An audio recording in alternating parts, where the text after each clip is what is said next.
នៅរសៀលថ្ងៃទី17ខែកញ្ញាឆ្នាំ2025នេះចាប់ពីវេលាម៉ោង3:44នាទីកងទ័ពថៃប្រដាប់ដោយអាវុធនិងសមត្ថកិច្ចនគរបាលបង្ក្រាបបាតកម្មថៃដែលប្រដាប់ដោយដំបងនិងខែលព្រមទាំងឧបករណ៍ផ្សេងៗទៀតបានចូលមករាយបន្លាលុះសារជាថ្មីទៀតនៅក្នុងភូមិសាស្ត្រភូមិព្រៃច័ន្ទឃុំអូ3ជាន់ស្រុកអូជ្រៅខេត្តបន្ទាយមានជ័យដើម្បីពត់យកដីដែលប្រជាពលរដ្ឋខ្មែរបានរស់នៅនិងអាស្រ័យផលជាយូរមកហើយប៉ុន្តែប្រជាពលរដ្ឋដែលនៅទីនោះបានចេញមករៀបរៀងដើម្បីការពារដីរបស់ខ្លួននិងបានរើបន្លាលុះទាំងនោះចេញវិញសមត្ថកិច្ចថៃបានបាញ់កាំភ្លើងគ្រាប់ជ័រ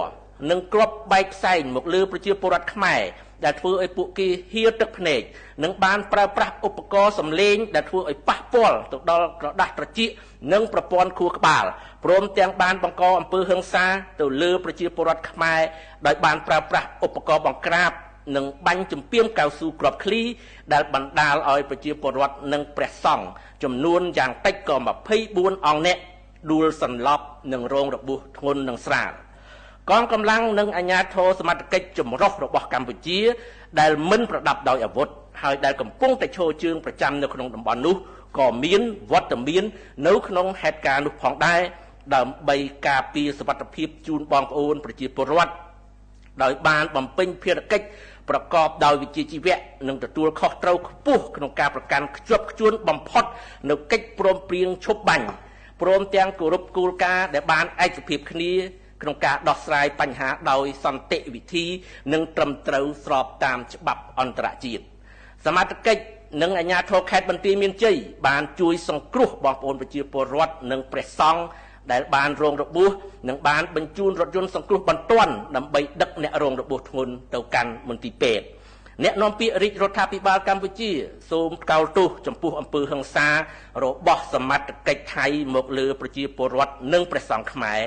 ព្រមទាំងអំពាវនាវឲ្យអាជ្ញាធរថៃបញ្ឈប់ទង្វើរំលោភបំពាននិងអំពើហិង្សាទាំងអស់នេះជាបន្ទាន់និងទាមទារឲ្យភាគីថៃគោរពកិច្ចព្រមព្រៀងឈប់បាញ់គោរពស្មារតីនៃកិច្ចប្រជុំ GBC និង RBC អនុសារណៈនៃការយោគយល់ត្រង់ចំណុច2មាត្រា4នៃ MOU ឆ្នាំ2000និងគោលការណ៍សិទ្ធិមនុស្សនិងច្បាប់អន្តរជាតិជាធរមានអ្នកនាំពាក្យរាជរដ្ឋាភិបាលកម្ពុជាសូមបញ្ជាក់សារជាថ្មីម្ដងទៀតថារាជរដ្ឋាភិបាលកម្ពុជាដឹកនាំដោយសម្ដេចមហាបវរធិបតីហ៊ុនម៉ាណែតនាយករដ្ឋមន្ត្រីនៃប្រជាជាតិណាចក្រកម្ពុជាប្រកាន់គោលជំហរច្បាស់លាស់ក្នុងការគោរពកិច្ចព្រមព្រៀងឈប់បាញ់និងដោះស្រាយបញ្ហាដោយសន្តិវិធីដោយ